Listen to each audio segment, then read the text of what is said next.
Hi everyone, it's Helen here from Helen Chapman Handmade Crafts, and today I want to show you a card that I created for one of my colour challenges, and it was my April colour challenge, which featured real red, and the fourth week of the challenge involved combining real red with soft suede and pear pizzazz.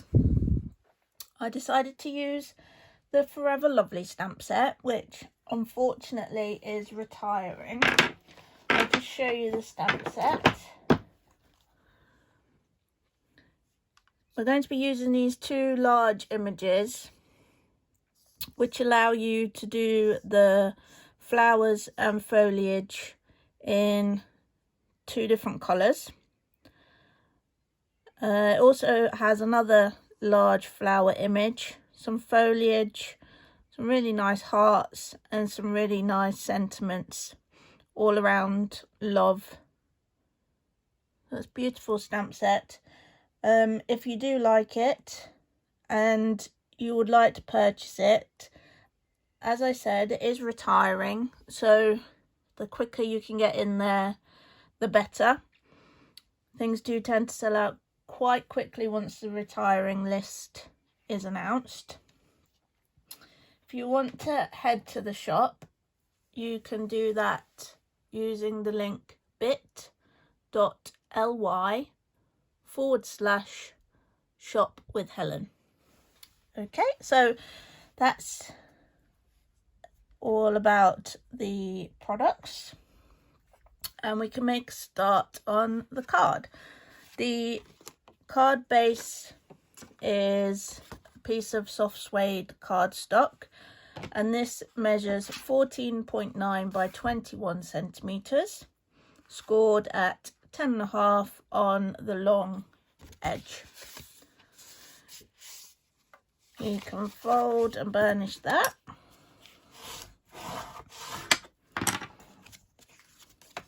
We'll put that to one side, and we'll take our piece of Whisper White cardstock. This one measures 14.4 by 10 centimeters, and we're going to stamp on this before we actually put it onto the card base. Now, it's entirely up to you whether you stamp the flowers first or the foliage first. Whichever you think will be easiest to line up, really. I'm going to do the flowers first,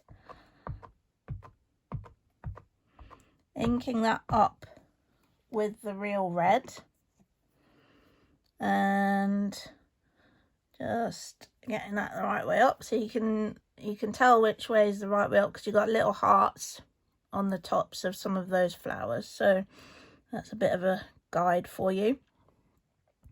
And I'm going to stamp this pretty much into the center of my layer of Whisper White.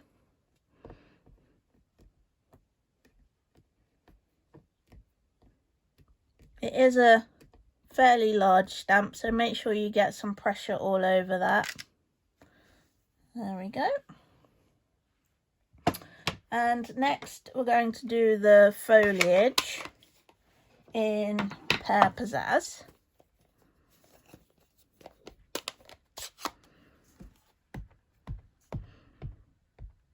And the foliage fits around the flowers. And this time the right way up is kind of indicated by these, I don't know how you describe them really, but there's some kind of spiky foliage, and they point upwards. So the key now is to kind of line this up such that your foliage sits around your flowers. Obviously, it doesn't have to be perfect.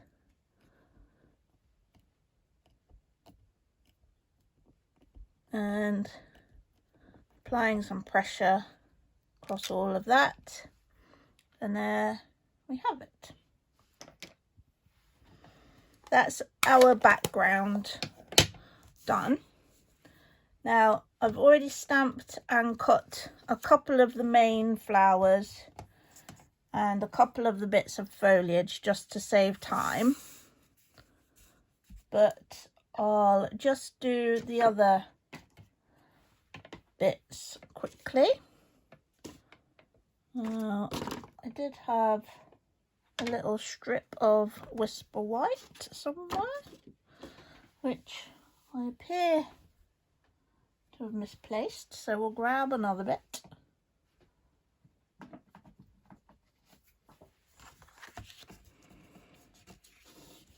I'm not entirely sure what I've managed to do with that bit. Okay, so the main flower, inking that up in the real red, stamping that one down. Then the two little foliage elements, I've actually just mounted them on the same block just to save a bit of time. Ink those both up together and stamp.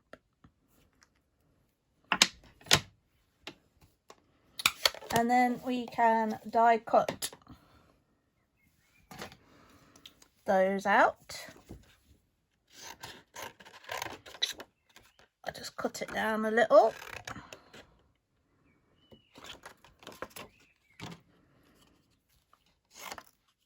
And I'm using the magnetic plate. And what I find is that if I want to cut more than one die at the same time when I'm using the magnetic plate, it's best to snip each image into a separate piece, because if you left that together, the two dies might not sit properly because of the magnetic plate.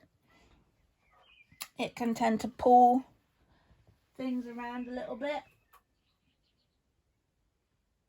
I'm heading over here to my die cutting machine. It is on a separate table, which means hopefully there shouldn't be too much wobble, but you never know.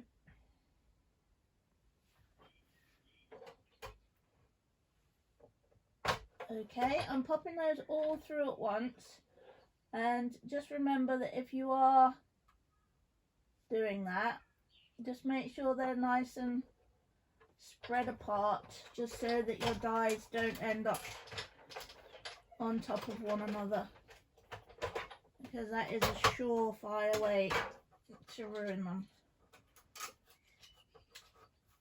Okay, we have a leaf, we have another leafy type thing, and we have our flower. And I'm going to just stick one of these leaves onto the back of one of these flowers. The same again with another. Tiny bit of multi-purpose liquid glue. And then with these two, I'm actually going to stick both of them to the back of my third flower.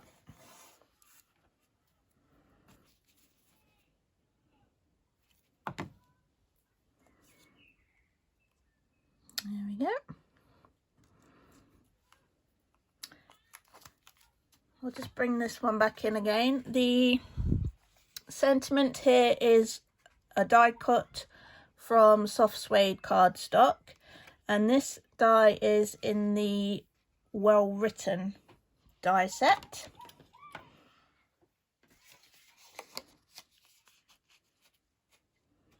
I'll snip that bit off.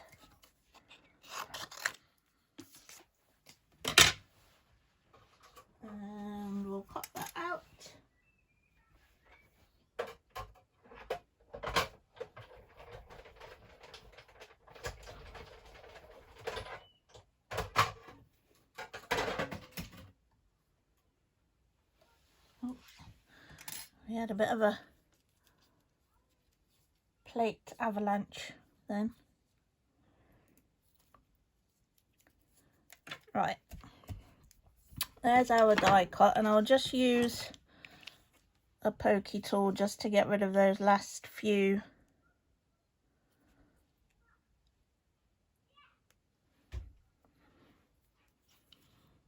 elements.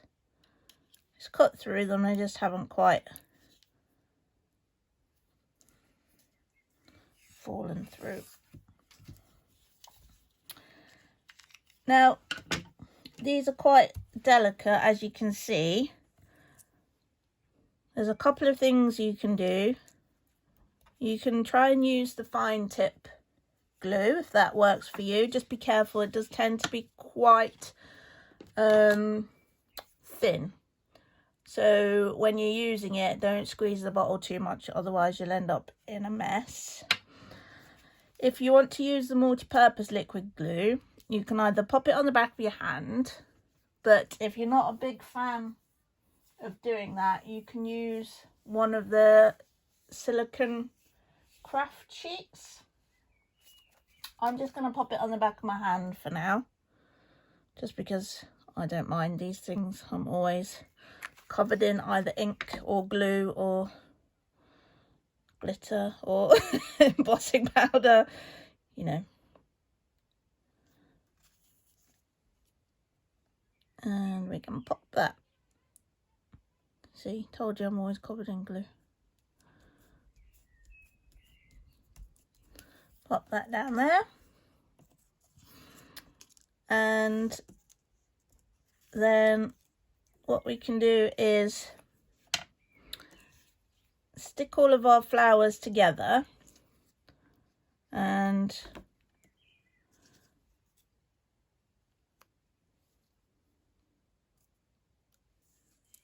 what I want is ideally to be able to see all of the leaves, and you can stick them together in whatever formation you like. And before I stick that on, I'm going to pop the card front onto the card base.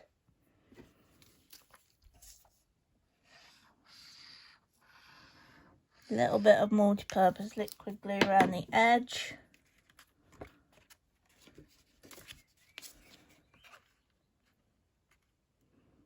Trying to get that nice and central.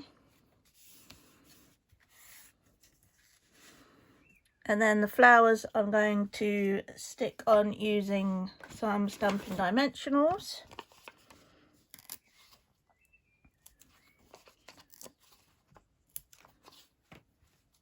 Removing the backing off of those. And popping that in the corner, like so. Okay, so there's our original, and there's the one from today. There is a blog post available for this card, which gives you a few more details. It also has a couple of close-up photos, and of course it has the links if you wish to purchase any of the supplies that I've used today or any other Stampin' Up products. Don't forget that Forever Lovely and the coordinating die set, which if I remember rightly is called Lovely Flowers, they are both retiring, so don't delay if you do want those. The links are all available from the blog. I hope you've enjoyed the video. If you have, give it a little thumbs up. And if you haven't already, subscribe to my channel. And don't forget, you can always join my team if you have a love of papercraft and card making. Then I would love to welcome you to my team. If that's something that would interest you, then do drop me an email. It's helen@papercraftlife.com. There is a page on my website, and my website is papercraftlife.com. There is a page on there that gives you full details about joining. So feel free to have a quick look at that and contact me if you're interested. Okay, thanks for watching, and I hope to see you soon. Bye.